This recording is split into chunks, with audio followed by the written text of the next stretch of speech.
Hi dear friends, welcome to chalkboard stories. നമ്മൾ ഇന്നത്തെ daily ബൂസ്റ്ററിന്റെ 41ാമത്തെ ദിവസമാണിന്ന്. 72/2023 ഓയിൽ, അതായത് സൂപ്രണ്ട് ഡിഗ്രി ലെവലിന്റെ പരീക്ഷയാണ്. ഓക്കെ, അപ്പം നമ്മുടെ ഫസ്റ്റ് ക്വസ്റ്റ്യനിലേക്ക് പോകാം. ഫസ്റ്റ് വന്നിരിക്കുന്നത് ഇംഗ്ലീഷ് മാത്സ് ക്വസ്റ്റ്യൻ ആണ്. അതിൽ ഇംഗ്ലീഷിലും ഉണ്ട്, മലയാളത്തിലും നമുക്ക് ക്വസ്റ്റ്യൻസ് വരുന്നുണ്ട്.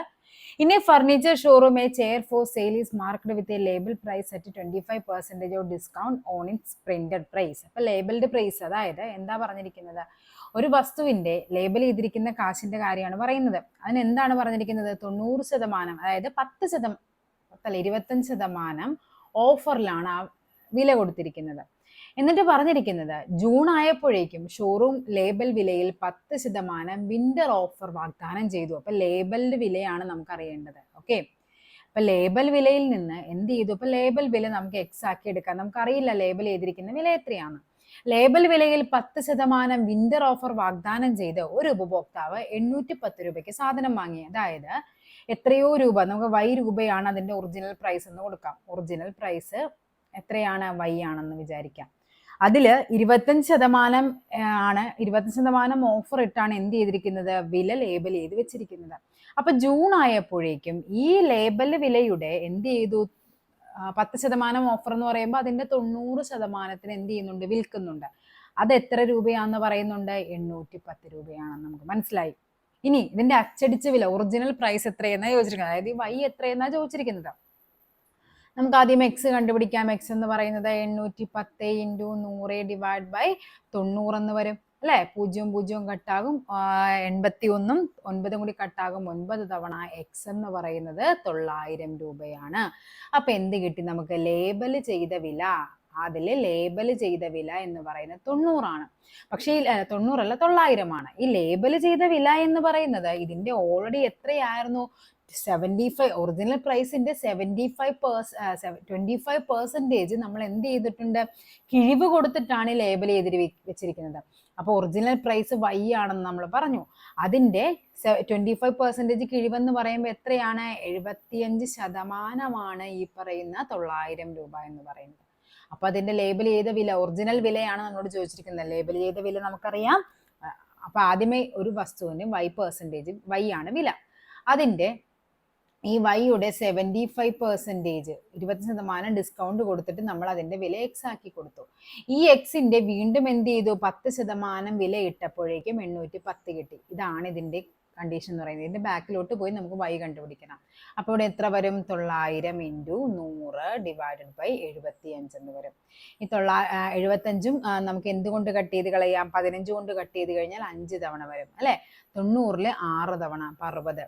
ഇനി 5ഉം 10ഉം കൂടി കട്ട് ചെയ്ത് കളയാം 2 തവണ. 60 × 20 എന്ന് പറയുന്നത് 1200. സോ ഇതിന്റെ ഒറിജിനൽ പ്രൈസ് എന്ന് പറയുന്നത് 1200 രൂപയാണ്. 1200 രൂപ വിലയുള്ളൊരു സാധനം 25% ഡിസ്കൗണ്ട് ഇട്ട് 900 രൂപ എന്ന് ലേബൽ ചെയ്തു. ആ 900 രൂപയിൽ 10% ഡിസ്കൗണ്ട് ഇട്ടിട്ട് 810 രൂപയ്ക്ക് വിറ്റു. ഇതാണ് ആ കണ്ടീഷൻ എന്ന് പറയുന്നത്. ഓക്കെ ആണല്ലോ. നെക്സ്റ്റ് നോക്കാം.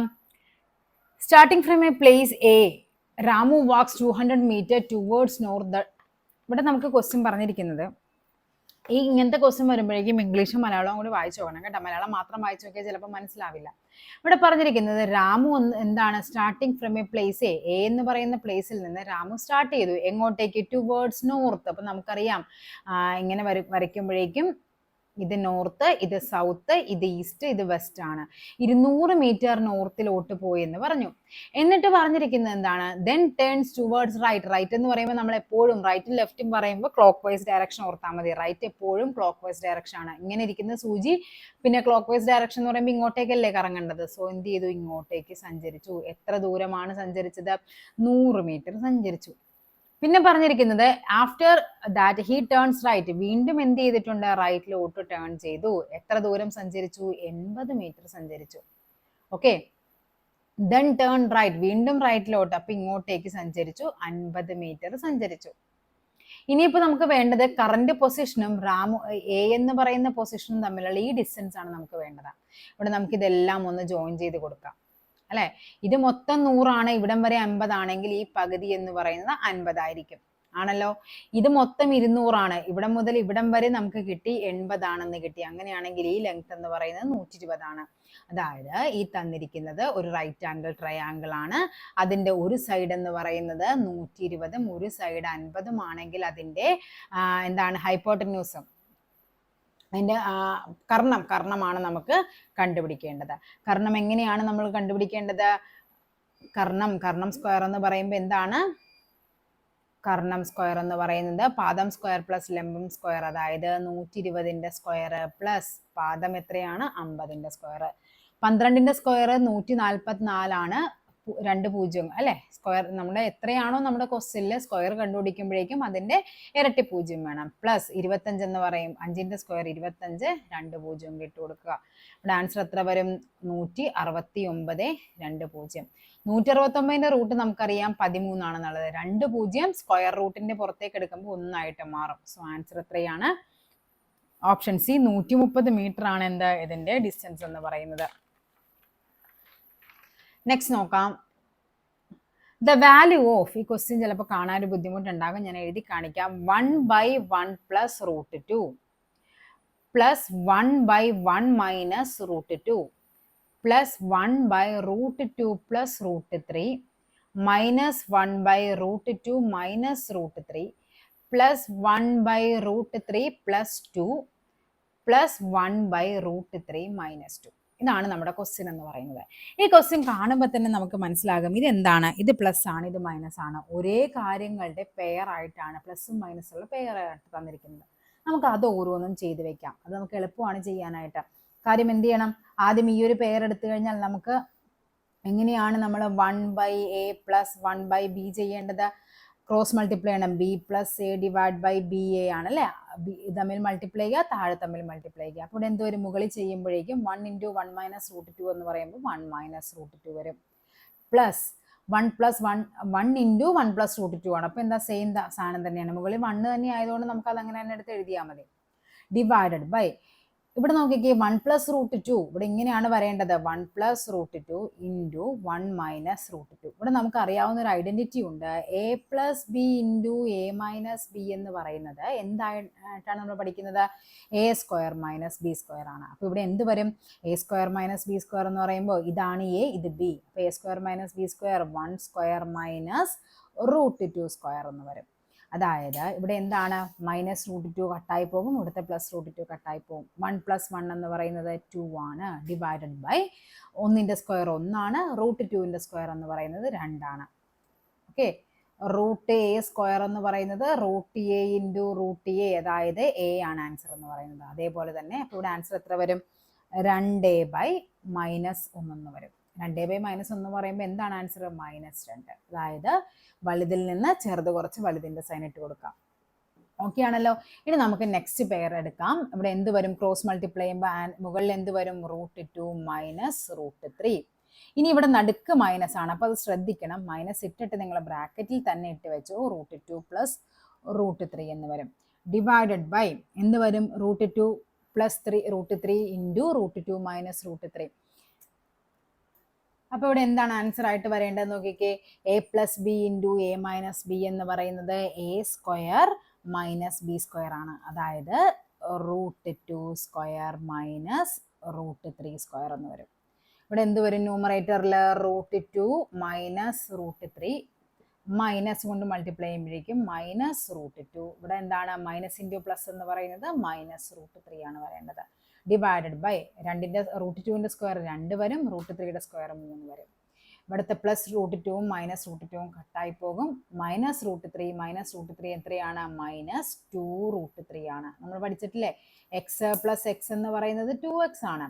X minus X plus minus X എന്ന് പറയുമ്പോൾ എന്താണ്? രണ്ടും കൂടി ആഡ് ചെയ്ത് കോമൺ സൈൻ എന്ന് പറയുമ്പോൾ മൈനസ് 2x ആണ്. അത് തന്നെയാണ് ഇവിടെ ചെയ്തിരിക്കുന്നത്. ഡിവൈഡഡ് ബൈ വലുതിൽ നിന്ന് ചെറുത് കുറച്ച് വലുതിന്റെ സൈൻ. സോ ഇവിടെ 3ൽ നിന്ന് 2 കുറക്കുമ്പോൾ 1 കിട്ടും. വലുതിന്റെ സൈൻ എന്താണ്? നെഗറ്റീവ് ആണ്.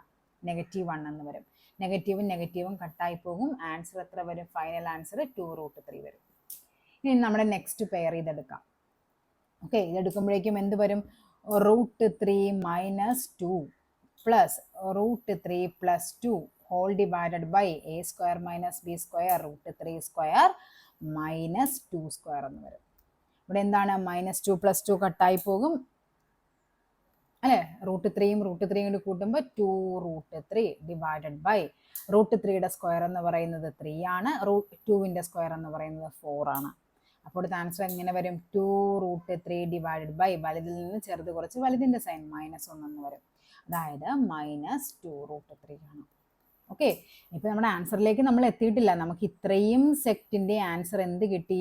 അതിന്റെ ആൻസർ ആയിട്ട് നമുക്ക് കിട്ടിയത് -2 ആണ്.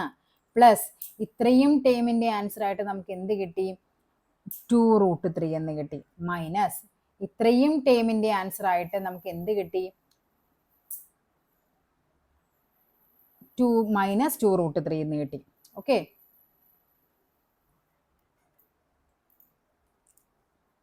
ഇവിടെ ഓൾറെഡി ഒരു പ്ലസ് ഉണ്ട്, പിന്നെ എന്തുണ്ട്? -2√3. ഈ +2√3യും -2√3യും ക്യാൻസൽ ആയി പോയി കഴിഞ്ഞാൽ ബാക്കി നമുക്ക് വരുന്നത് -2 മാത്രമാണ്. സോ ആൻസർ എന്ന് പറയുന്നത് ഓപ്ഷൻ ഡി -2 ആണ് ആൻസർ ആയിട്ട് വരേണ്ടത്. ഓക്കെ, നെക്സ്റ്റ് ക്വസ്റ്റ്യൻ നോക്കാം. Find the odd among the following. താഴെ പറയുന്നത് ഒറ്റയാനെ കണ്ടെത്താണ്. ടൊണീഷ്യ ഉണ്ട്, സെനഗൽ ഉണ്ട്, ഡെൻമാർക്ക് ഉണ്ട്, നെയ്റോബി ഉണ്ട്. ഈ നെയ്റോബി എന്ന് പറയുന്നത് കെനിയയുടെ ക്യാപിറ്റൽ ആണ്, ക്യാപിറ്റൽ ഓഫ് കെനിയ. ഓക്കെ, ബാക്കിയെല്ലാം എന്താണ്? ഓരോ രാജ്യങ്ങളാണ്. സോ ഇവിടെ ഓഡ് വൺ ഔട്ടായിട്ട് വരേണ്ടത് ഓപ്ഷൻ ഡി ആണ്. നെക്സ്റ്റ് ക്വസ്റ്റ്യൻ നോക്കാം. ഇത് നമ്മൾ ഡിഗ്രി ലെവൽ ആയതുകൊണ്ട് തന്നെ മാത്സ് കുറച്ചധികം പാടായിരിക്കും. അപ്പോൾ ആ ഒരു ലെവലിൽ തന്നെ നിങ്ങൾ ചിന്തിച്ച് വേണം ആൻസർ ചെയ്യാനായിട്ട്. 0.125 the whole power 2x - 4. Question ഒന്ന് റീറൈറ്റ് ചെയ്യാം, കാണാൻ ബുദ്ധിമുട്ടുണ്ടാകും. Into 0.25 whole power 2x + 1 whole divided by 2 power x which is equal to 0.5 the whole power 5x + 2. ഇതാണ് നമുക്ക് തന്നിരിക്കുന്നത്. ഇവിടെ നമുക്കറിയാം, നമുക്ക് ഓരോന്നിനെയും സെപ്പറേറ്റ് ചെയ്ത് തന്നെ ചെയ്യാം, അല്ലെങ്കിൽ അവസാനം എല്ലാം കൂടി തിരിഞ്ഞു പോകും. 0.125 എന്ന് പറയുന്നത് നമുക്കറിയാം, 125 എന്ന് പറയുന്നത് 1000നെ 8 കൊണ്ട് ഡിവൈഡ് ചെയ്യുമ്പോഴാണ് നമുക്ക് എന്ത് കിട്ടുന്നത്? 125 കിട്ടുന്നത്. അതായത് നമുക്കിതിനെ എങ്ങനെ എഴുതാം? 125 ഡിവൈഡഡ് ബൈ 1000 എന്ന് എഴുതി കഴിഞ്ഞു കഴിഞ്ഞാൽ ഇവിടെ എന്ത് വരും ആൻസർ? ഇവിടെ 0.125 ഉണ്ടാ, ഇതാണ് ഈ സംഭവം അല്ലേ. അപ്പൊ ഇവിടെ നമുക്കിതിനെ ലാസ്റ്റ് ഫൈനൽ ആൻസർ ആയിട്ട് 1/8 എന്ന് എഴുതാനായിട്ട് പറ്റും. അതായത് 0.125 അല്ലേ, അപ്പോൾ 1/8 ദി ഹോൾ പവർ എന്ത് വരും? 2x - 4 എന്ന് വരും. പിന്നെ നമുക്ക് റീറൈറ്റ് ചെയ്യുമ്പോഴേക്കും എന്ത് വരും? 1/8 എന്ന് പറയുന്നത് 2ന്റെ ക്യൂബാണ്. ദി ഹോൾ പവർ മുകളിലും താഴെയും 1ന്റെ പവർ എന്തായാലും അത് 1 തന്നെയാണ്. സോ നമുക്ക് താഴേക്ക് മാത്രം കൊടുക്കാം, 2x - 4 എന്ന് വരും. ഇവിടുത്തെ ആൻസർ എങ്ങനെ വരും? 1/2 ക്യൂബ് ഇൻറ്റു അല്ലേ, ഇതിനെ എടുത്തു കഴിഞ്ഞാൽ 2x - 4 എന്ന് വരും. ആൻസർ എങ്ങനെ വരും? 1/2 3 × 2 6x - 12 എന്ന് വരും. ഇതാണ് ഫസ്റ്റ് ടേം എന്ന് പറയുന്നത്. രണ്ടാമത്തെ ടേമിനെ 0.25 ആണ് അല്ലേ പറഞ്ഞിരിക്കുന്നത്. 0.25നെ നമുക്ക് എങ്ങനെ എഴുതാനായിട്ട് പറ്റും? 1/4 എന്ന് എഴുതാനായിട്ട് പറ്റും അല്ലേ. അപ്പോൾ ഇവിടെ എന്ത് വരും? 1/4 ദി ഹോൾ പവർ എന്ത് വരും? 2x + 1 എന്ന് വരും. സെയിം ഇവിടെ എന്ത് ചെയ്യണം? 1/2 square the whole power 2x + 1 എന്ന് എഴുതാം. 1/2 പവർ എന്ത് വരും? 2 × 2 4x ആണ്, +2 എന്ന് വരും. 4x + 2 ആയിട്ട് വരും. ഓക്കെ ആണല്ലോ. അപ്പോൾ ഇതാണ് സെക്കൻഡ് ടൈം എന്ന് പറയുന്നത്. ഇനി ഇവിടെ ഓൾറെഡി എന്തും കൂടി ഉണ്ട്? ഒരു 1/2 പവർ x അല്ലേ, 1/2x കൂടി ഇവിടെ ഓൾറെഡി ഉണ്ട്. ഇനി ഇപ്പുറത്തെ സൈഡ് നമുക്ക് ഇതേപോലെ തന്നെ ചെയ്യാം. 0.5നെ നമുക്ക് എന്ത് എഴുതാനായിട്ട് പറ്റും? 1/2 ദി ഹോൾ പവർ 5x + 2 എന്ന് വരും. അതായത് 1/2 പവർ 5x + 2. ഇതാണ് നമ്മുടെ 4 ഐഡന്റിറ്റീസ് എന്ന് പറയുന്നത്. അപ്പോൾ ഓരോന്നും നമുക്ക് കിട്ടി. ഇനി നമുക്ക് എന്ത് ചെയ്യണം? ഓരോന്നും സബ്സ്റ്റിറ്റ്യൂട്ട് ചെയ്ത് നോക്കിയാൽ മതി. ഇപ്പം നോക്കിക്കേ, എല്ലാം 1/2ന്റെ പവർ ആയിട്ടാണ് വന്നിരിക്കുന്നത്. ഈ ക്വസ്റ്റിനെ നമുക്ക് റീഅറേഞ്ച് ചെയ്യുമ്പോൾ ആദ്യത്തെ ടേമിന് നമുക്ക് എങ്ങനെ എഴുതാനായിട്ട് പറ്റും? 1/2 പവർ 6x - 12 എന്ന് എഴുതാൻ പറ്റും. ഇൻറ്റു ഈ ഫസ്റ്റ് ടേം, ഈ ഒരു മുകളിലത്തെ ടേമിനെ നമുക്ക് എന്ത് എഴുതാനായിട്ട് പറ്റും? 1/2 പവർ 4x + 2 എന്ന് എഴുതാനായിട്ട് പറ്റും. ഈ താഴത്തെ ടേം ഓൾറെഡി അവിടെ ഉണ്ട്, ഇൻറ്റു 1/2 പവർ x എന്നുണ്ട്. Which is equal to 1/2 power 5x + 2. എല്ലാത്തിൻ്റെയും എന്താണ്? ബേസ് 1/2 ആണെന്ന് നമുക്ക് മനസ്സിലായി. അപ്പം നമുക്ക് എന്ത് ചെയ്യാം? ബേസ് സെയിം ആണെങ്കിൽ പവേഴ്സ് നമുക്ക് ഇക്വേറ്റ് ചെയ്യാനായിട്ട് പറ്റും. 6x - 12. ഓക്കെ, എല്ലാം കൂടി കൂട്ടിയാൽ മതി. നമ്മൾ പഠിച്ചിരിക്കുന്നത് എങ്ങനെയാണ്? A power M into A power N എന്ന് പറഞ്ഞാൽ A power M plus N ആണ്. അപ്പൊ ഇവിടെ എല്ലാം മൾട്ടിപ്ലിക്കേഷൻ ആണ്. ഇതെല്ലാം കൂടി നമുക്ക് കൂട്ടി വെക്കാം പവേഴ്സ് തമ്മിൽ. 4x + 2 എന്ന് വരും, പ്ലസ് എക്സ് എന്ന് വരും, 1/2. ഓക്കെ, ഇനി അവിടെ 1/2ന്റെ ആവശ്യമില്ല. അവിടെ 1/2 ദി ഹോൾ പവർ 5x + 2 എന്ന് പറയുന്നത്. ഇനി എന്ത് വരും? 6xൽ നിന്ന് 4x വരുമ്പോഴേക്കും 6xും 4xും കൂടി കൂട്ടുമ്പോൾ 10x വരും. 10x മൈനസ് എക്സ് എന്ന് വരും. 10x മൈനസ് 10 വരും, പിന്നെ ബാക്കി ഒരു എക്സും കൂടി ഉണ്ട്. സോ പ്ലസ് എക്സ് എന്ന് വരും, വിച്ച് ഈസ് ഈക്വൽ ടു ഇവിടെ എന്ത് വരും? 5x + 2 എന്ന് വരും. 10xൽ നിന്ന് ഒരു എക്സ് കൂട്ടുമ്പോൾ 11x ആണ്. 11xൽ നിന്ന് നമുക്ക് എന്ത് ചെയ്യണം? ഇപ്പുറത്തേക്കുള്ള ഈ 5x കൊണ്ടുവരുമ്പോഴേക്കും -5x വരും, which is equal to 2a + 10 എന്ന് വരും. ഓക്കെ, മുകളിലോട്ട് ഇങ്ങോട്ടേക്ക് എഴുതാം. 11xൽ നിന്ന് 5x കുറയ്ക്കുമ്പോൾ നമുക്ക് കിട്ടുന്നത് 6x ആണ്. 6x = 12 എന്ന് വരും. x = 12 / 6 2 എന്ന് വരും. അപ്പോൾ ആൻസർ എത്രയാണ്? ഓപ്ഷൻ സി 2 ആണ് ഇവിടുത്തെ ആൻസർ ആയിട്ട് വരേണ്ടത്. ഡിഗ്രി ലെവൽ ക്വസ്റ്റ്യൻസ് ആണ്, ആ ഒരു ഓർമ്മ വേണം നിങ്ങൾക്ക്. എല്ലാ ക്വസ്റ്റ്യൻസും മാത്സ് കുറച്ചധികം ടഫായിട്ട് തന്നെയാണ് ക്വസ്റ്റ്യൻ പേപ്പറിൽ വന്നിരിക്കുന്നത്. മലയാളം ഇംഗ്ലീഷും നമ്മുടെ നോർമലി ചോദിക്കുന്ന പോലെ തന്നെയായിരുന്നു.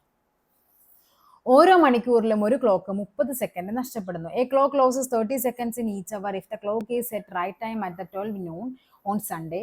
What angle will be the hour needle and minute needle make each other at midnight of the same day? Midnight എന്ന് പറയുമ്പോൾ നമുക്കറിയാം എത്രയാണ്? 12 noon കഴിഞ്ഞിട്ട് മിഡ്നൈറ്റ് എന്ന് പറയുമ്പോഴേക്കും 12 PM അല്ലേ? അർദ്ധരാത്രി എന്ന് പറയുന്നത് നമ്മൾ 12 ആ ഒരു ടൈം 12 PM അല്ല 12 AM എന്ന് പറയുന്നത്. കറക്റ്റ് 12 മണി, രാത്രി 12 മണിയാണ് നമ്മൾ അർദ്ധരാത്രി എന്ന് പറയുന്നത്. അത് തമ്മിലുള്ള ആ ഒരു അപ്പോൾ കാണിക്കുന്ന നമ്മുടെ ക്ലോക്കിൽ കാണിക്കുന്ന സമയം എത്രയാണോ അതിൻ്റെ കോണളവാണ് നമ്മളോട് ചോദിച്ചിരിക്കുന്നത്. അപ്പം നമുക്കറിയാവുന്ന കാര്യങ്ങൾ എന്തൊക്കെയാണ്? ഈ ആദ്യം പറഞ്ഞിരിക്കുന്നത് ഓരോ മണിക്കൂറിലും 30 സെക്കൻഡ് നഷ്ടപ്പെടുന്നു. അപ്പോൾ ഒരു മണിക്കൂറിൽ 30 സെക്കൻഡ് നഷ്ടപ്പെടുന്നു.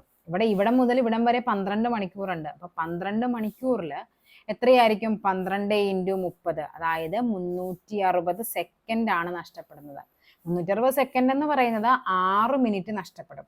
അതായത് കറക്റ്റ് 12 മണി ആകുമ്പോൾ ആ ക്ലോക്കിൽ കാണിക്കുന്ന സമയം എന്ന് പറയുന്നത് 12ൽ നിന്ന് 6 കുറച്ച് 11:54 PM ആയിരിക്കും കാണിക്കുന്നത്. ഓക്കെ, 11:54 PM ആണ് ക്ലോക്കിൽ കാണിക്കുന്നത്. അതായത് 30 സെക്കൻഡ് കുറഞ്ഞാണ് വരുന്നത്. കറക്റ്റ് 12 മണിക്ക് സെറ്റ് ചെയ്ത ക്ലോക്ക് ഓരോ മണിക്കൂറിലും 30 സെക്കൻഡ് വീതം കുറഞ്ഞു കഴിഞ്ഞാൽ രാത്രി 12 മണി, കറക്റ്റ് 12 മണി, ഒറിജിനൽ ടൈം 12 ആകുമ്പോൾ ക്ലോക്കിൽ കാണിക്കുന്ന സമയം എന്ന് പറയുന്നത് 11:54 ആണ്. ഇനി നമ്മളോട് ചോദിച്ചിരിക്കുന്ന ഈ 11:54 അല്ല ചോദിച്ചിരിക്കുന്നത്. ഈ 11:54 എന്ന സമയത്ത് മിനിറ്റ് സൂചിയും മണിക്കൂർ സൂചിയും തമ്മിലുള്ള കോണളവാണ് ചോദിച്ചിരിക്കുന്നത്. അപ്പോൾ ഇവിടെ ആൻസർ എങ്ങനെ വരും? 11:54 എന്ന് പറയുമ്പോഴേക്കും എങ്ങനെയാണ് നമ്മൾ കോണളവ് കണ്ടുപിടിക്കുന്നത്? 30h - 11/2 m ആണ്. 30 × 11 - 11/2 × 54 എന്ന് വരും. ഇവിടെ നമുക്ക് 30 × 11 എന്ന് പറയുമ്പോൾ 330 - 297 എന്ന് വരും. അതായത് 33 ഡിഗ്രി. ഓപ്ഷൻ ബി 33 ഡിഗ്രിയാണ് കോണളവ് എന്ന് പറയുന്നത്. Let P and Q be the two positive integers. The HCF of P and Q is 16 and the LCM of P and Q is 143 times HCF of P and Q. If one number lies between 100 and 200, then the sum of the digits of other number. പറഞ്ഞിരിക്കുന്നത് എന്താണ്? 2 numbers ആണ് അല്ലേ? 2 numbers പറയുവാണ്, പിയും Q എന്ന് പറയുന്ന 2 numbers. ഈ നമ്പേഴ്സിന്റെ HCF എന്ന് പറയുന്നത് 16 ആണെന്ന് പറഞ്ഞിട്ടുണ്ട്. HCF 16ഉം LCM എന്ന് പറയുന്നത് 143 ടൈംസ് ഓഫ് HCF എന്നാണ് പറഞ്ഞിരിക്കുന്നത്. ഇത്രയും കാര്യങ്ങളാണ് ഇവർ പറഞ്ഞിരിക്കുന്നത്. ഇനി നമുക്കറിയാവുന്ന കാര്യങ്ങളുണ്ട്. ഒരു 2 സംഖ്യകളുടെ പ്രൊഡക്റ്റ് എന്ന് പറയുന്നത്, ഇപ്പൊ 2 സംഖ്യകളുടെ പ്രോഡക്റ്റ് എന്ന് പറയുന്നത് അവയുടെ എന്താണ്? LCMഉം HCFഉം തമ്മിൽ ഗുണിക്കുന്നതും എന്തായിരിക്കും? തുല്യമായിരിക്കും. അപ്പൊ ഇവിടെ നമുക്ക് എന്തെഴുതാം? പിയും ക്യൂവും തമ്മിൽ നമ്മൾ മൾട്ടിപ്ലൈ ചെയ്യണത്. LCM എന്ന് പറയുന്നത് എത്രയാണ്? 143 × 16 ആണ്. HCF എന്ന് പറഞ്ഞാൽ എത്രയാണ്? 16 ആണ്. ഈ പ്രോഡക്റ്റിന്റെ തുക മൾട്ടിപ്ലിക്കേഷൻ ആയിരിക്കും ഇതിന്റെ മൾട്ടിപ്ലിക്കേഷൻ തുക പ്രോഡക്റ്റ് എന്ന് പറയുന്നത്. ഓക്കെ ആണല്ലോ? ഇത്രയും നമുക്കറിയാവുന്ന കാര്യമാണ്. ഇനി ഞാനിപ്പോൾ ഒരു എക്സാമ്പിൾ പറഞ്ഞു തരാം. ഇപ്പോൾ 5, 10 2 നമ്പേഴ്സ് നമ്മൾ എടുക്കുവാണ്. 5, 10 ഇതിന്റെ HCF എന്ന് പറയുന്നത് നമ്മൾ ഇതിനെ 5 കൊണ്ട് ചെയ്തു. ഇവിടെ എത്രയാണ്? 1. ഇവിടെ എത്ര വരും? 2 എന്ന് വരും. അതായത് നമുക്ക് ഈ 5 എന്ന് പറയുന്ന സംഖ്യയെ നമ്മൾ HCF ഇൻറ്റു എന്ത് ചെയ്യാൻ പറ്റും? ഇൻറ്റു 1 ചെയ്താൽ മതി. നെക്സ്റ്റ് 10 എന്ന് പറയുന്ന സംഖ്യയെ HCF ഇൻറ്റു നമുക്ക് എന്ത് ചെയ്യാൻ പറ്റും 2 അല്ലേ, 2 എന്ന് എഴുതാൻ പറ്റും. പിന്നെയുള്ള കാര്യം ഈ 1ഉം 2ഉം എന്താണ്, കോപ്രൈം ആണ്. 1ഉം 2ഉം കോപ്രൈം എന്ന് പറഞ്ഞാൽ എന്താണ് മീനിങ്, പ്രൈം നമ്പേഴ്സ് നമുക്കറിയാം അല്ലെ. എന്താണ് പ്രൈം നമ്പർ എന്ന് പറഞ്ഞു കഴിഞ്ഞാൽ ആ സംഖ്യകൾക്ക് ഒന്നും ആ സംഖ്യയും മാത്രമായിരിക്കണം എന്ത് വരേണ്ടത്, കോമൺ ആയിട്ട് ഡിവൈസർ വരേണ്ടത്. അതേപോലെ തന്നെയാണ് ഈ പറയുന്ന കോപ്രൈം എന്ന് പറയുന്നത്. ഈ 2 സംഖ്യകൾക്ക് കോമൺ ആയിട്ട് വേറെ നമ്പേഴ്സ് ഫാക്ടേഴ്സ് ഒന്നും ഉണ്ടാവാൻ പാടില്ല. ഇത്രയും മനസ്സിലായല്ലോ. അപ്പൊ അതേ ഫോർമാറ്റിലാണെങ്കിൽ നമുക്ക് ഇവിടെ എന്ത് എഴുതാനായിട്ട് പറ്റും, ഈ സംഖ്യകളെ നമുക്ക് എങ്ങനെ റീപ്ലേസ് ചെയ്യാനായിട്ട് പറ്റും, ഈ പി എന്ന് പറയുന്ന സംഖ്യയെ HCF ഇൻറ്റു ഏതോ ഒരു സംഖ്യ കൊണ്ട് മൾട്ടിപ്ലൈ ചെയ്തപ്പോഴാണ് നമുക്ക് പി കിട്ടിയത്, ഉണ്ടാ, ഏതോ ഒരു സംഖ്യ കൊണ്ട്. ഇനി Q എന്ന് പറയുന്ന സംഖ്യ നമുക്ക് എന്താണ്, ഈ 16 എന്ന് പറയുന്ന HCFനെ ഏതോ ഒരു സംഖ്യ കൊണ്ട് മൾട്ടിപ്ലൈ ചെയ്തപ്പോഴാണ് നമുക്ക് Q കിട്ടിയത്. നമുക്ക് സംഖ്യകൾ അറിയില്ല, ഏതോ ഒരു സംഖ്യ, ഇതാണ് A ഇതാണ് B. ഓക്കെ ആണല്ലോ, ഇത്രയും നമുക്ക് മനസ്സിലായി. ഇനി നമുക്ക് എന്താണ് ഈ പിന്റെയും ക്യൂവിന്റെയും പ്ലേസിൽ നമുക്ക് ഇതങ്ങ് ഇട്ട് കൊടുക്കാം. അപ്പൊ പിന്റെയും ക്യൂവിന്റെയും പ്ലേസിൽ വരുമ്പോഴേക്കും ഇവിടെ എന്ത് വരും, 16 ഇൻറ്റു A എന്ന് വരും, ഇൻറ്റു ഇതാണ് പി, ഇൻറ്റു ക്യൂ. ക്യൂ എന്ന് പറയുന്നത് എത്രയാണ്, 16 ഇൻറ്റു ബി എന്ന് പറയുന്നത് എത്ര വരും, 143 ഇൻറ്റു 16. ഇതാണ് നമ്മുടെ LCM. HCF എന്ന് പറയുന്നത് എത്രയാണ്, 16 ആണ്. A ഇൻറ്റു ബി എന്ന് പറയുന്നത് എങ്ങനെ വരും, 143 ഇൻറ്റു 16 ഇൻറ്റു 16 ഡിവൈഡഡ് ബൈ, ഇവിടെ മൾട്ടിപ്ലിക്കേഷൻ ആയത് ഇപ്പുറത്തേക്ക് വരും, ഇതൊക്കെ കട്ടായി പോകും. A ഇൻറ്റു ബി എന്ന് പറയുന്നത് 143 എന്ന് വരും. ഇങ്ങനെ 143 വന്നമെങ്കിൽ എന്താണ്, 11 ഇൻറ്റു 13 ആണ്. അതായത് നമുക്ക് 143 ഫാക്ടറൈസ് ചെയ്ത് നോക്കാം. ഇവിടെ നമുക്ക് 11 കൊണ്ട് ചെയ്യുമ്പോഴേക്കും ഒരു തവണ വരും അല്ലെ, ബാക്കി 3 വരും. 33 എന്ന് പറയുമ്പോൾ 13. അതായത് 143 എന്ന് പറയുന്ന സംഖ്യയെ ഫാക്ടറൈസ് ചെയ്ത് 11 ഇൻറ്റു 13 നമുക്ക് എഴുതാം. അപ്പൊ നമ്മൾ അങ്ങനെ വെച്ച് എഴുതി 11 ഇൻറ്റു 13 ആണ് ഈ പറയുന്ന 143 എങ്കിൽ നമ്മൾ ആദ്യം എടുത്തു A എന്ന് പറയുന്ന സംഖ്യ 11 ആണെന്ന് എടുത്തു. A 11 ആണെങ്കിൽ P എന്ന് പറയുന്ന എത്രയായിരിക്കും, 16A ആണ് അല്ലെ. B എന്ന് പറയുന്നത് നമ്മൾ 13 ആക്കി എടുത്തു. അപ്പൊ Q എന്ന് പറയുന്നത് 16B ആണ്. 16A എന്ന് പറയുമ്പോൾ 16 ഇൻറ്റു 11 എന്ന് പറയുമ്പോൾ ആൻസർ എത്ര വരും, 176 വരും. ഇനി അടുത്ത എത്രയാണ്, 16 ഇൻറ്റു 13, അതായത് എത്ര വരും, 208 വരും. ഇതാണ് നമ്മുടെ സംഖ്യകൾ. ഇനി ഇത് തന്നെ നമുക്ക് തിരിച്ചെടുക്കാം. നമുക്ക് എയും ബിയും എന്നുള്ളതിന് A 13 ആക്കി എടുത്ത് B 11 ആക്കി എടുത്താലും സെയിം തന്നെ. കാര്യം ഇവിടത്തേന് വ്യത്യാസം ഇല്ലാത്തതുകൊണ്ട് സെയിം എലമെന്റ് നമ്പേഴ്സ് തന്നെ വരുള്ളൂ.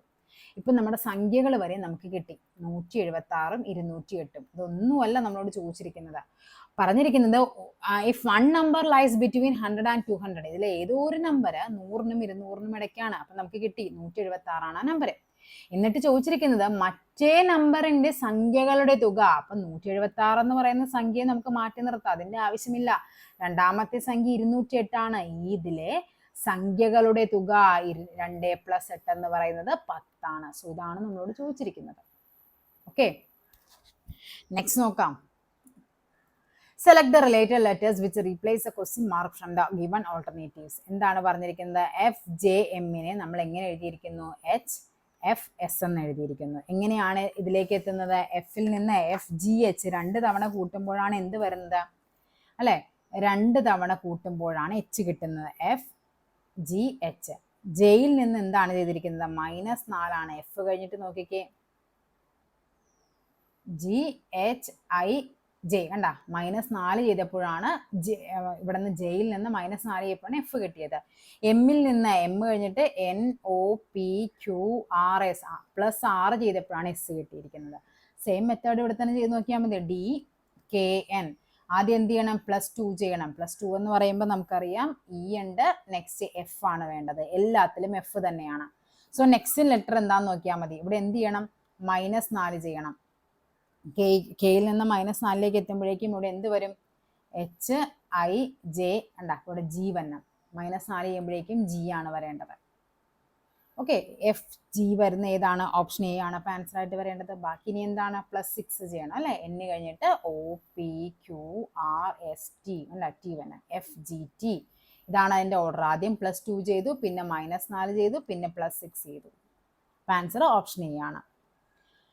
നെക്സ്റ്റ് ക്വസ്റ്റ്യൻ, മലാലയ്ക്ക് സഹോദരിമാരേക്കാൾ ഇരട്ടി സഹോദരന്മാരുണ്ട്. ഓക്കെ, അപ്പൊ മലാല എന്ന വ്യക്തിക്ക്, മലാലയ്ക്ക് സഹോദരിമാരേക്കാൾ ഇരട്ടി സഹോദരന്മാരുണ്ട്. അപ്പൊ മലാലയുടെ സഹോദരി X സഹോദരിമാരുണ്ടെങ്കിൽ 2X എന്തുണ്ടാവണം, സഹോദരന്മാരുണ്ടാവണം. ഇത് സഹോദരന്മാരാണ്, ഇവിടെ എന്താണ്, സഹോദരിയാണ്. ഇതാണ് നമ്മുടെ കണ്ടീഷൻ. മലാലയുടെ സഹോദരൻ മജീദിന്റെ സഹോദരിമാരുടെ എണ്ണം അവനുള്ള സഹോദരങ്ങളുടെ എണ്ണത്തേക്കാൾ 1 കുറവാണ്. അപ്പൊ ഇവർ മൊത്തം എത്ര പേരായി? ഇനി നമുക്കിത് ഓപ്ഷനിൽ നിന്ന് എടുത്ത് എഴുതാനാണ്ട്. ഇവിടെ ഒരു ഓപ്ഷൻ ഡി എന്ന് പറയുന്ന 6 എന്തോ ആയിരുന്നു കേട്ടോ ഓപ്ഷൻ.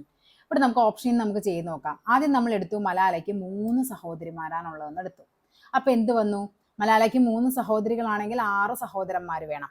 ഓക്കെ ആണല്ലോ.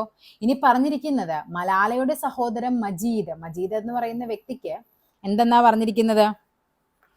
മജീദിന്റെ കേസ് പറയുമ്പോൾ മജീദ് എന്ന് പറയുന്ന വ്യക്തിക്ക് സഹോദരിമാരുടെ എണ്ണം അവനുള്ള സഹോദരങ്ങളുടെ എണ്ണത്തേക്കാൾ 1 കുറവാണെന്നാ പറഞ്ഞിരിക്കുന്നത്. ഇവിടെ നമ്മൾ മലാലയെ ഉൾപ്പെടുത്തിയിട്ടില്ല അല്ലെ.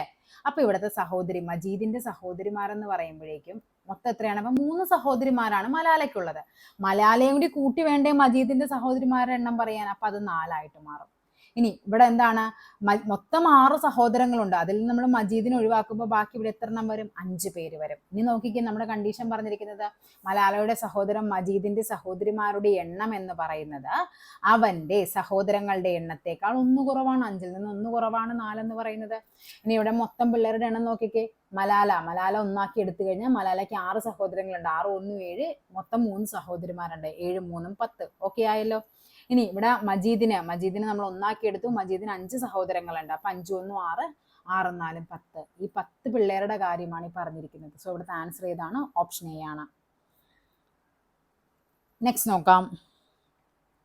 അല്ലെങ്കിൽ ഇതിനെ നമുക്ക് എങ്ങനെയും കൂടി എഴുതാനായിട്ട് പറ്റും. ഇത് നമ്മുടെ ഓപ്ഷൻ നിന്നല്ല എങ്കിൽ നമ്മുടെ ഫസ്റ്റ് പറയുകയാണ് മലാലയുടെ കാര്യമല്ലേ പറയുന്നത്.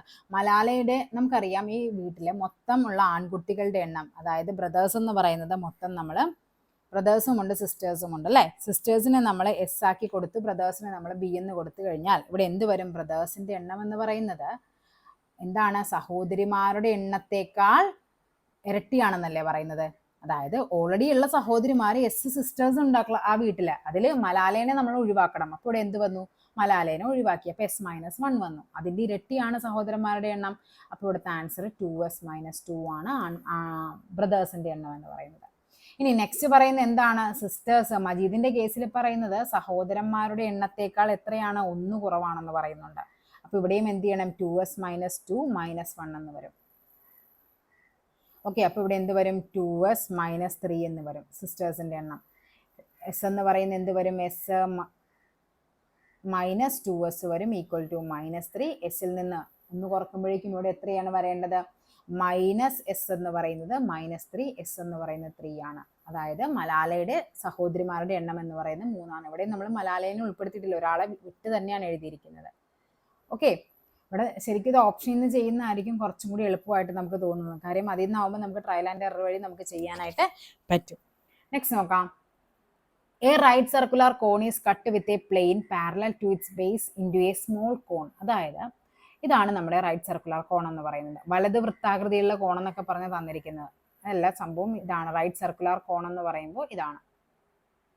ഇതിനെ എന്താണ് പറഞ്ഞിരിക്കുന്നത്? അതിന്റെ plane is cone is cut with a plane parallel to its base. ഇതാണ് നമുക്ക് അതിന്റെ ബേസ്. അതിന് പാരലൽ ആയിട്ട് അതിനെ കട്ട് ചെയ്തു. ഇങ്ങനെ കട്ട് ചെയ്ത് കഴിഞ്ഞപ്പോഴേക്കും നമുക്ക് കിട്ടുന്നത് ഒന്ന് ഇങ്ങനെ ഒരു ചെറിയ കോൺ കിട്ടും, പിന്നെ കിട്ടുന്ന ഒരു ഫ്രസ്റ്റമാണ് അല്ലേ. ഇങ്ങനെ 2 സാധനങ്ങളാണ് നമുക്ക് കിട്ടുന്നത്. നമ്മളോട് ചോദിച്ചിരിക്കുന്നത് എന്താണ്? ഇവയുടെ then the ratio of the volume of small cone to the volume of frustum ആണ്. അതായത് ഇത് തമ്മിലുള്ള വോളിയത്തിന്റെ റേഷ്യോ ആണ് നമുക്ക് വേണ്ടത്. ഇവിടെ പറഞ്ഞിരിക്കുന്ന കുറച്ച് കാര്യങ്ങളുണ്ട് അല്ലേ. ഇതിന്റെ ഹൈറ്റിന്റെ അനുപാതം എന്ന് പറയുന്നത് എന്താണ്? ഒരു ഫ്രസ്റ്റം എന്ന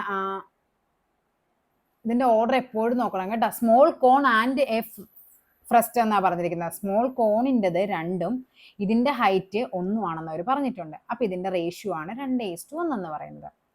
അങ്ങനെയാണെങ്കിൽ ഇത് മൊത്തത്തിൽ എത്രയായിരിക്കും ഇതിന്റെ ഹൈറ്റ് എന്ന് പറയുന്നത്? 3 ആയിരിക്കുമല്ലോ റേഷ്യോ എന്ന് പറയുന്നത് അല്ലെ. മൊത്തം വോളിയം വരുമ്പോഴേക്കും അത് 3 ആണ് ഹൈറ്റ് വരേണ്ടത്. കാര്യം ഇവിടെ മുതൽ ഇവിടം വരെ 2 ആണ്, ഇവിടെ മുതൽ ഇവിടം വരെ 1 ആണെങ്കിൽ ഇതിന്റെ മൊത്തത്തിലുള്ള കോണിന്റെ ഹൈറ്റ് എന്ന് പറയുന്നത് 3 ആയിരിക്കും. അങ്ങനെയാണെങ്കിൽ നമുക്ക് വോളിയം കണ്ടുപിടിക്കാം. അതായത് H, ഇതിന് നമുക്ക് H1 എന്ന് കൊടുക്കാം, ഇത് നമുക്ക് H2 എന്ന് കൊടുക്കാം, ഇത് നമുക്ക് H എന്ന് കൊടുക്കാം. അപ്പൊ H1:H2 എന്ന് പറയുന്നത് 2:1 ആണ്. അങ്ങനെയാണെങ്കിൽ H1:H എന്തായിരിക്കും? 2:3 ആയിരിക്കും അല്ലേ. H1:H എന്ന് പറയുമ്പോൾ എന്താണ്, ഈ ചെറിയ കോണും ഈ വലിയ കോണും തമ്മിലാണ്. നമുക്ക് അതിൽ നിന്നാണ് കാര്യം ഫ്രസ്റ്റസിന്റെ വോളിയം കണ്ടുപിടിക്കുന്നതിൽ എളുപ്പം നമുക്ക് ഈ വലിയ കോണിന്റെയും ചെറിയ കോണിന്റെയും വോളിയം കണ്ടുപിടിച്ച് എന്ത് ചെയ്താൽ മതി, മൈനസ് ചെയ്താൽ മതി അല്ലേ. 2:3 ഇത് തന്നെയായിരിക്കും ഇതിന്റെ റേഡിയസ്. ഇത് നമ്മൾ R1 ആക്കി കൊടുത്തു, ഇത് നമ്മൾ R2 ആക്കി കൊടുത്തു, ഇത് വലിയ കോണിന്റെ നമുക്ക് എന്താക്കി കൊടുക്കാം, R എന്ന് തന്നെ കൊടുക്കാം. ഇതിന്റെ റേഡിയസും എന്തായിരിക്കും, 2:3 എന്ന റേഷ്യോ ആണ്. അതായത് അതൊരു പ്രോപ്പർട്ടി ആണ്. ഇങ്ങനൊരു കോണിനെ നമ്മൾ പാരലായിട്ട് കട്ട് ചെയ്ത് കഴിഞ്ഞാൽ അതിന്റെ ഹൈറ്റുകൾ തമ്മിലുള്ള റേഷ്യോ, അതേപോലെ തന്നെ അതിന്റെ റേഡിയസ് തമ്മിലുള്ള റേഷ്യോ, പിന്നെ അതേപോലെ സ്ലാൻഡ് ഹൈറ്റുകൾ തമ്മിലുള്ള റേഷ്യോ എല്ലാം എന്തായിരിക്കും, സെയിം ആയിരിക്കും. ഇത്രയും അറിയാമെങ്കിൽ നമുക്ക് ഇതിന്റെ വോളിയത്തെ നമുക്ക് V1 എന്നും ഇതിന്റെ വോളിയത്തെ V2 എന്നും ഇതിന്റെ മൊത്തത്തിലുള്ള വോളിയത്തെ V എന്നും കൊടുക്കാം. അങ്ങനെയാണെങ്കിൽ നമുക്ക് എന്താണ്, ചെറിയ വോളിയം V1:V എന്ന് പറയുന്നത് എന്ത് വരും, V1 എന്ന് പറയുന്നത് എന്താണ്, 1/3 പൈ R1² H1² ആണ്, whole divided by 1/3 pi R² H² ആണ്. ഇവിടെ ഇതെല്ലാം കട്ടായി പോകും. R1² H1² എന്ന് പറയുമ്പോൾ നമുക്ക് ഇതിനറിയാം R1/R2 the whole square H1/H2 square അല്ല, R1 H ആണ്, 1/3 പൈ R² H ആണ് ഇക്വേഷൻ എന്ന് പറയുന്നത്. ഓക്കെ, അപ്പൊ ഇവിടെ R1/R2 എന്ന് പറയുമ്പോൾ 2/3 സ്ക്വയർ എന്ന് വരും. H1/H2 H എന്ന് പറയുമ്പോഴും 2/3 തന്നെ വരും. അതായത് ഇതിന്റെ റേഷ്യോ എന്ന് പറയുന്നത് 2/3 ദി ഹോൾ ക്യൂബ് ആയിരിക്കും. 2ന്റെ ക്യൂബ് 8, ഇതിന്റെ ക്യൂബ് എന്ന് പറയുമ്പോൾ 27 ആണ്. അതായത് ഈ ടോട്ടൽ ഇനി ഫിഗർ ഞാൻ ഒന്നുകൂടെ വരച്ച് കാണിച്ചു തരാം. ഇങ്ങനെയാണ് വെച്ചിരിക്കുന്നത്. ഇതിന്റെ വോളിയം 8 ആണ്. ഇതിന്റെ മൊത്തത്തിലുള്ള വോളിയം 27 ആണെങ്കിൽ ഇതിന്റെ വോളിയം എന്തായിരിക്കും, 27ൽ നിന്ന് 8 കുറച്ചാൽ മതിയല്ലോ. അപ്പോൾ അത് എത്ര കിട്ടും, 19 കിട്ടും അല്ലെ. അപ്പോൾ ഇവിടുത്തെ റേഷ്യോ എത്രയായിരിക്കും, ചെറിയ കോണും ഫ്രസ്റ്റവും തമ്മിലുള്ള റേഷ്യോ ആണ് നമ്മൾ ചോദിച്ചിരിക്കുന്നത്. അപ്പോൾ 8:19 ആയിരിക്കും അതിന്റെ റേഷ്യോ എന്ന് പറയുന്ന ഓപ്ഷൻ ഡി ആണ്. ഇനി ഇവിടെ 19ന് പകരം ഒരു ഈവൻ നമ്പർ ആണെങ്കിൽ ചിലപ്പോൾ നമ്മുടെ റേഷ്യോ എന്തായിരിക്കും, ഇപ്പൊ 8 ഇവിടെ 19ന് പകരം നമുക്ക് 16 ആണ് കിട്ടിയെന്ന് വെക്കുക. നമുക്ക് ഇതിനെ കട്ട് ചെയ്യുമ്പോൾ 1:2 എന്ന് കിട്ടും. അതും കൂടി നോക്കണം. ഇവിടെ ഡയറക്റ്റ് 19 തന്നെ കിട്ടും. അതിനെ വേറെ ഒന്നുകൊണ്ടും കട്ട് ചെയ്യാൻ പറ്റാത്തത് കൊണ്ട് നമുക്ക് ഡയറക്റ്റ് ആൻസറിലേക്ക് നമുക്ക് പോകാനായിട്ട് പറ്റും. ഓക്കെ, അപ്പൊ ഇത്രയുമായിരുന്നു 10 മാത്സ് ചോദ്യങ്ങൾ. ഡിഗ്രി ലെവലാണ്, നല്ല പാടായിരുന്നു ക്വസ്റ്റ്യൻ പേപ്പറിൽ. അതായത് നമ്മുടെ ഒരു LGS ലെവലിലൊന്നും അല്ല ക്വസ്റ്റ്യൻ ചോദിച്ചിരിക്കുന്നത് എന്നുള്ള ഓർമ്മ വേണം. ഒരു നമ്മുടെ LDC ഒരു മെയിൻസിലേക്കൊക്കെ വരുമ്പോഴേക്കും ഇങ്ങനത്തെ ക്വസ്റ്റ്യൻസ് ഒക്കെ കയറി ചോദിക്കാനായിട്ട് ചാൻസ് ഉണ്ട്. നെക്സ്റ്റ് നമ്മുടെ ഇംഗ്ലീഷിലേക്ക് പോകാം. നമുക്ക് എന്താ ഫസ്റ്റ് ക്വസ്റ്റ്യൻ പറഞ്ഞിരിക്കുന്നത് നോക്കിക്കേ. fill up with a suitable preposition. It is fruitless to lament dash our tragedies.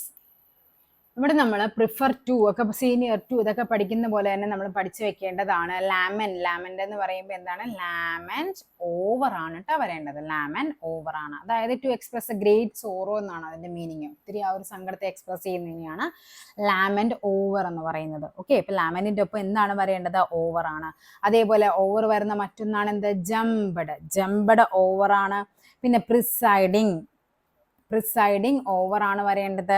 പിന്നെ എന്താണ്, ചാറ്റ് ഓവർ ആണ്. ഇതെല്ലാത്തിൻ്റെയും കൂടെ ഓവർ ആണ് വരേണ്ടത്. അതേപോലെ തന്നെ നമുക്ക് മറ്റൊന്ന് നോക്കാം, റിജോയ്സ്ഡ് എന്താണ് വരേണ്ടത്, അറ്റ് ആണ് വരേണ്ടത്. അമേസ്ഡ് എന്ത് വരണം, അറ്റാണ് വരേണ്ടത്. പിന്നെ എന്ത് പറയാം, റെഫർ അറ്റ് വരും. ഓക്കെ, ഇങ്ങനെയുള്ള കുറച്ച് വേർഡ്സ് നമ്മൾ എപ്പോഴും പഠിച്ചു വെക്കണം. അപ്പൊ ലാമന്റ് എന്താണ് പഠിച്ചു വെക്കുക, ലാമന്റ് ഓവർ ആണ്. ലാമന്റ് ഓവർ എന്ന മീനിങ് എന്താണ്, ടു എക്സ്പ്രസ് ദ ഗ്രേറ്റ് സോറോയാണ് ലാമന്റ് ഓവർ എന്ന് പറയുന്നത്. Correct the sentence, I dash my homework before my parents arrived. നമ്മൾ എപ്പോഴും ചെയ്യുന്നതാണ് അല്ലേ. ഒരു കാര്യം നടക്കുമ്പോൾ എന്താണ്, ഓൾറെഡി നടന്നൊരു കാര്യം നമ്മളിപ്പോൾ പറയും, നമ്മൾ റെയിൽവേ സ്റ്റേഷനിലോട്ട് എത്തിയപ്പോഴേക്കും ട്രെയിൻ എന്ത് ചെയ്തിട്ടുണ്ടായിരുന്നു, പോയിട്ടുണ്ടായിരുന്നു. പാരന്റ്സ് വീട്ടിലേക്ക് എത്തിയപ്പോഴും ഞാൻ എന്ത് ചെയ്തിട്ടുണ്ടായിരുന്നു, ഹോംവർക്ക് ചെയ്തിട്ടുണ്ടായിരുന്നു. സോ ആൻസർ ഇവിടെ എന്താണ് പറയേണ്ടത്, ഹാഡ് കംപ്ലീറ്റഡ് ആണ്. He was lucky dash before the accident. He was lucky ഇവിടെ എന്താണ് പറയേണ്ടത്, ടു ഹാവ് ബീൻ സേവ്ഡ് ആണ് കേട്ടോ പറയേണ്ടത്. To have been saved before the accident ആണ്. Suresh is dash in this work than his friend Karthik. ഇവിടെ than വരുമ്പോഴേക്കും നമുക്കറിയാം hotter than, taller than, comparative degree ആണ് വരേണ്ടത്. അപ്പൊ ഇവിടെ കമ്പാരിറ്റീവ് ഫോം ഏതാണ് വരേണ്ടത്, മോസ്റ്റ് എന്നൊക്കെ പറയുമ്പോൾ നമുക്കറിയാം അവിടെ അത് സൂപ്പർലേറ്റീവ് ആയിട്ട് വരും. ഇവിടെ ഏതാണ്, മോർ ആണ്, more skilful. Suresh is more skilful in this work than his friend Karthik. Add suitable question tag. She barely spoke to Ramesh during the lunch time. Barely എന്ന് പറയുമ്പോൾ നമുക്കറിയാം അതൊരു നെഗറ്റീവ് വേർഡ് ആണ്. സോ നമ്മുടെ ടാഗ് എന്തായിരിക്കണം? പോസിറ്റീവ് ആയിരിക്കണം. അപ്പൊ നമുക്ക് ഇത് രണ്ടും അങ്ങ് വെട്ടിക്കളയാം. ഇനി എന്താണ് സ്പോക്ക് എന്ന് പറയുമ്പോൾ നമുക്കറിയാം അതിനെങ്ങനെയാണ് സ്പോക്ക്, അത് ഏതാണ് അതിന്റെ ഫോം എന്ന് പറയുന്നത്? ഡിഡ് പ്ലസ് സ്പീക്കിനെയാണ് നമ്മൾ സ്പോക്ക് എന്ന് പറയുന്നത്. അപ്പോൾ ഇവിടെ ഏത് വരണം? ഡിഡ് ഷീ വരണം. they known him change into passive form ആണ്. പാസീവ് ഫോമിലേക്ക് മാറ്റുമ്പോഴേക്കും നമുക്കറിയാം they എന്നുള്ളത് എന്തായിട്ട് മാറും? them ആയിട്ട് മാറും അല്ലെ. അതേപോലെ തന്നെ പിന്നെ നമുക്കറിയാം കുറെ കാര്യങ്ങളുണ്ട്. ഹി ഹിം ആകണം അല്ലെ. ഇത് നമ്മുടെ സബ്ജക്ട് പ്രോനൗൺ ആയിരിക്കും. ഇതെന്താണ്? ഒബ്ജക്ട് പ്രോനൗൺ ആയിരിക്കണം. ഇനി പിന്നെ എന്ത് വരണം? ഐ എന്ന് പറയുന്നത് മീ ആക്കും. അതേപോലെ ഷീ എന്ന് പറയുന്നത് എന്താക്കും? ഹെറാക്കി മാറ്റണം. അപ്പൊ ആ ഒരു ഫോർമാറ്റിൽ നമുക്ക് നോക്കാം. they known him എന്ന് പറയുമ്പോഴേക്കും ഇവിടുത്തെ answer he is known to them എന്നാണ്. he is known to them. അതായത് എന്താണ്? സിമ്പിൾ പ്രസന്റിലാണ് പറഞ്ഞിരിക്കുന്നത്. അതിനെ നമ്മൾ പാസീവിലേക്ക് മാറ്റുമ്പോൾ അതിന്റെ ഫോർമാറ്റ് എന്ന് പറയുന്നത് ഈസ് അല്ലെങ്കിൽ ആം അല്ലെങ്കിൽ ആർ പ്ലസ് V3 ഫോം ആണ്. ഉണ്ടോ? ഈസ് ആം ആർ വന്നം അല്ലെങ്കിൽ പ്ലസ് എന്ത് ചെയ്യണം? V3 form വന്നം. ഇവിടെ എന്താണ്? they എന്നുള്ളത് them ആക്കി, ഹിം എന്നുള്ളതിനെ he എന്നാക്കി. he is known to them ആണ്. the word that is synonym of prudent എന്ന് പറയുമ്പോൾ എന്താണ്? വിവേകി. അതാണ് അതിന്റെ മീനിങ്, വിവേകി. അപ്പോൾ ഇവിടുത്തെ ഏതാണ്? ഡിസ്ക്രീറ്റ് ആണ്. ഡിസ്ക്രീറ്റ് എന്ന് പറയുന്നതും എന്താണ്? വിവേകി എന്നുള്ള മീനിങ് ആണ്. സിനോണിം അല്ലേ. the word that is antonym of acute എന്താണ്? acute എന്ന് പറയുമ്പോൾ എന്താണ്? വെറുതെ വിടുക. അപ്പൊ കണ്ടം മീൻസ് എന്താണ്? ശിക്ഷിക്കുക, കുറ്റവാളി എന്നൊക്കെയുള്ള മീനിങ്ങിലാണ് വരേണ്ടത്. Find out the correctly spelled word. Entrepreneur എന്താണ്? എന്റർപ്രണറിനെ എങ്ങനെയാണ് നമ്മൾ എഴുതുന്നത്? നമ്മൾ പഠിച്ചിട്ടുണ്ടല്ലേ എങ്ങനെയാണ്? ENTREPRENEUR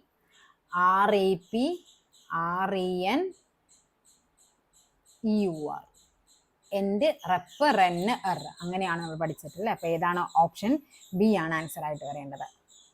Provide the one word substitute for the following. One who is regaining his health after illness. എന്താണ്? അസുഖത്തിനൊക്കെ ശേഷം എന്താണ് അവൻ ആ ഒരു അവന്റെ ഹെൽത്ത് റീഗെയിൻ ചെയ്യുന്നതിനെ പറയുന്ന പേരാണ് കോൺവലസന്റ്. ഓക്കെ. എന്താണ് സിനിക് എന്ന് പറഞ്ഞാൽ? സിനിക് എന്ന് പറഞ്ഞു കഴിഞ്ഞാൽ എല്ലാത്തിനെയും എന്താണ്? ദുഷ്ടചിന്തയോട് നോക്കുക അല്ലെ, എല്ലാത്തിനെയും ഡൗട്ട്ഫുൾ ആയിട്ട് നോക്കുന്നവനെയാണ്. നല്ലൊരു കാര്യം ആര് ചെയ്താലും അതിനെ എല്ലാത്തിനും എന്താണ്? ഡൗട്ട്ഫുൾ ആയിട്ട് നോക്കുന്നവനെയാണ് നമ്മൾ സിനിക് എന്ന് പറയുന്നത്. പൂവൽ പ്ലസ് അങ്കി ചേർത്ത് എഴുതുക. എന്താണ് പൂവൽ പ്ലസ് അങ്കി എന്ന് പറയുന്നത്? പൂവലങ്കി. പൂവൽ പ്ലസ് അങ്കി പൂവലങ്കിയാണ്. അതേപോലെ കല് പ്ലസ് മതിൽ. എന്താണ് കല് പ്ലസ് മതിൽ എന്ന് പറയുന്നത്? കന്മതിലാണ്. കല് പ്ലസ് മതിൽ കന്മതിലാണ്. കാല പ്ലസ് അഹി. കാല പ്ലസ് അഹി എങ്ങനെയാണ് വരേണ്ടത്? കാലാഹി. കാല പ്ലസ് അഹി എന്ന് പറയുന്നത് കാലാഹിയാണ്. കാട് പ്ലസ് ആന. എന്താണ്? കാട് പ്ലസ് ആന എന്ത് വരും? കാട്ടാന. ചലത് പ്ലസ് ചിത്രം. എന്താണ് ചലത് പ്ലസ് ചിത്രം എന്ന് പറയുന്നത്? ചലച്ചിത്രം. ഓക്കെ. ശരിയായ പദം എഴുതുക. ഏതാണ് ശരിയായിട്ട് വരേണ്ടത്? ആധുനികം അല്ലെ. ഇതാണ് ശരിയെന്ന്. ആധുനികം വേണ്ട, എന്താണ്? ആധുനികം. ആ ചന്ദ്രതാരം എന്ന ശൈലി കൊണ്ട് അർത്ഥമാക്കുന്നത്? ആ ചന്ദ്രതാരം എന്ന് പറയുന്നത് എന്താണ്? എക്കാലത്തേക്കും അതിനെയാണ് ആ ചന്ദ്രതാരം എന്ന് പറയുന്നത്. അക്കരപ്പച്ച. എന്താണ് അക്കരപ്പച്ച എന്ന് പറയുന്നത്?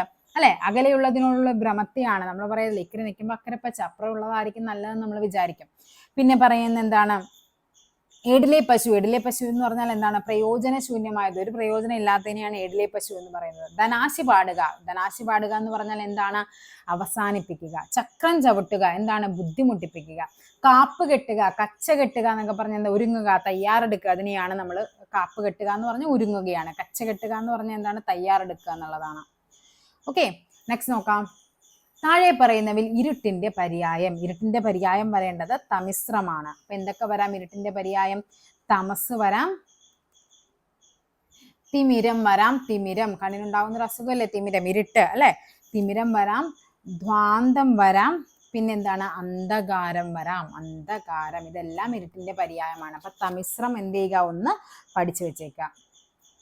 ശരിയായ പദം ഇവിടെ ഏതാണ്? മന്ത്രി അസന്ദിഗ്ധമായി പ്രഖ്യാപിച്ചു. ഓക്കെ, എല്ലാത്തിലും വ്യത്യാസം തന്നിട്ടുണ്ടല്ലോ. ഇവിടെ എന്താണ് ഇങ്ങനെ ഈ എന്തായാണ് തന്നിരിക്കുന്നത്, ഇവിടെയും അസന്നിഗ്ധമായി എന്നാണ് പറഞ്ഞിരിക്കുന്നത്. ഇവിടെ ആൻസർ വരേണ്ടത് ഓപ്ഷൻ ഡി എന്ന് പറയുന്നത് ഇവയൊന്നുമല്ല എന്നായിരുന്നേ, ഇവയൊന്നുമല്ല. ഇവിടുത്തെ ആൻസർ ഏതാണ്? ഓപ്ഷൻ എ അസന്ദിഗ്ധമായി. ഇതാണ് അതിന്റെ കറക്റ്റ് ആയിട്ട് എഴുതേണ്ട ഫോം എന്ന് പറയുന്നത്. ശരിയായ പദം എഴുതുക. എന്താണ്? വാത്മീകം, വാൽമീകം, വൽമീകം, വാഗ്മീകം. ഏതാണ് ശരിയായിട്ട് വരേണ്ടത്? ഇതാണ് കേട്ടോ ശരിയെന്ന് പറയുന്നത്. ഇങ്ങനെയും നമുക്ക് എഴുതാം, വൽമീകം. ഓക്കെ, ഇതാണ് ശരിയായിട്ട് വരേണ്ടത്, വൽമീകം. കരീം പുക, കരിമ്പുക എങ്ങനെയാണ്? കരി പ്ലസ് പുകയാണ് കരിമ്പുക, കരി പ്ലസ് പുക. ഓപ്ഷൻ എ ആണ് ആൻസർ ആയിട്ട് വരേണ്ടത്. കരി പ്ലസ് പുക കരിമ്പുകയാണ്. വേൾ പ്ലസ് ടു, വേൾ പ്ലസ് ടു എന്താണ്? വേട്ടു, വേട്ടു ആണ്. വേൾ പ്ലസ് ടു എന്ന് പറയുന്നത് വേട്ടു ആണ്. വെൾ പ്ലസ് മാ, വെൾ പ്ലസ് മാ എന്താണ്? വെണ്മ, അല്ലെങ്കിൽ വെള് പ്ലസ് മാ എന്തും വരാം, വെണ്മ എന്ന് വരും. ഓക്കെ, നമ്മൾ എന്ന പദത്തിലെ വചനപ്രത്യയം മകാരം മാത്രം, കൾ മാത്രം. ഇവിടെ എന്താണ്? മേൽപ്പറഞ്ഞവ രണ്ടും എന്താണ്? വചനപ്രത്യയമായിട്ട് വരും. അതായത് നമ്മൾ എത്രയുണ്ടോ ബഹുവചനം ഏകവചനം എന്നൊക്കെ പറയത്തില്ലേ, ഒന്നാണെങ്കിൽ എന്താണ് നമ്മൾ പറയും? അത് ഏകവചനം എന്ന് പറയും. രണ്ടാണെങ്കിൽ അതിനെ ബഹുവചനം എന്ന് പറയും. അതായത് നമ്മൾ ഒരു വസ്തു ഒന്നിൽ കൂടുതലെന്ന് കാണിക്കാനായിട്ട് ഉപയോഗിക്കുന്നതിനെയാണ് നമ്മൾ പ്രത്യയങ്ങൾ എന്ന് പറയുന്നത്, വചനപ്രത്യയം എന്ന് പറയുന്നത്. ഓക്കെ, ചങ്ങമ്പുഴ ഒരു നോവൽ എഴുതിയിട്ടുണ്ട്, അപ്പു നെടുങ്ങാടി ഒരു നോവൽ എഴുതിയിട്ടുണ്ട്. വാക്യം ചേർത്ത് എഴുതിയവയിൽ ശരിയല്ലാത്തതാണ് വേണ്ടത്. ചങ്ങമ്പുഴയും അപ്പു നെടുങ്ങാടിയും നോവലുകൾ എഴുതിയിട്ടുണ്ട്. ഓക്കെ ആണല്ലേ? ചങ്ങമ്പുഴയും അപ്പു നെടുങ്ങാടിയും ഓരോ നോവൽ എഴുതിയിട്ടുണ്ട്. ഓക്കെ, ഒരു നോവലിന്റെ കാര്യമാണ് പറയുന്നത്. അപ്പോൾ ഓരോ നോവൽ എഴുതിയിട്ടുണ്ട്. ചങ്ങമ്പുഴയും അപ്പു നെടുങ്ങാടിയും നോവൽ എഴുതിയിട്ടുണ്ട്. ഇതും ഓക്കെയാണ്. ചങ്ങമ്പുഴ അപ്പു നെടുങ്ങാടി നോവലുകൾ എഴുതിയിട്ടുണ്ട്. ഇതിന്റെ മീനിങ് എന്താ? അവർ രണ്ടുപേരും കൂടിയാണെന്ന്. അപ്പൊ ഇതെന്താണ്? തെറ്റാണ്. ഓക്കെ, ശരിയല്ലാത്തതാണ് വേണ്ടത്. ഓപ്ഷൻ ഡി ആണ് ഇവിടെ തെറ്റായിട്ട് വരേണ്ടത്. ഓക്കെ ആണല്ലോ? അപ്പൊ ഇത്രയുമാണ് നമ്മുടെ ഇന്നത്തെ ക്വസ്റ്റ്യൻ പേപ്പർ എന്ന് പറയുന്നത്. ഡിഗ്രി ലെവൽ ക്വസ്റ്റ്യൻസ് ആകുമ്പോഴേക്കും മാത്സ് ഒക്കെ കുറച്ചധികം കട്ടിയായിരിക്കും. ചിലപ്പോൾ മാത്സ് ആയിരിക്കും അവർ പാടാക്കുന്നത്, ചിലപ്പോൾ ഇംഗ്ലീഷ് ആയിരിക്കും, ചിലപ്പോൾ മലയാളം ആയിരിക്കും. അപ്പോൾ ഇപ്രാവശ്യത്തെ ക്വസ്റ്റ്യൻ പേപ്പറിൽ മാത്സ് നല്ല രീതിക്ക് ബുദ്ധിമുട്ടാക്കിയിട്ടുണ്ട്. ഡിഗ്രി ലെവൽ പഠിച്ച് മെയിൻസ് എഴുതുന്നവർക്ക് ഈ ഒരു ക്വസ്റ്റ്യൻ പേപ്പറൊന്നും വലിയ കുഴപ്പമുണ്ടാവില്ല. പക്ഷെ നമ്മളിപ്പോൾ LDC ഒക്കെ തയ്യാറെടുക്കുന്നവരാണെങ്കിൽ ഈ ക്വസ്റ്റ്യൻ കാണുമ്പോഴേക്കും കുറച്ച് ബുദ്ധിമുട്ടായിട്ട് തോന്നും. അപ്പോൾ എന്ത് ചെയ്യുക, അടുത്തൊരു ചാപ്റ്ററുമായിട്ട് നമുക്ക് അടുത്തൊരു ചാപ്റ്ററും അതേപോലെ ഡെയിലി ബൂസ്റ്ററും ഒക്കെ ആയിട്ട് നമുക്ക് വീണ്ടും കാണാം. താങ്ക്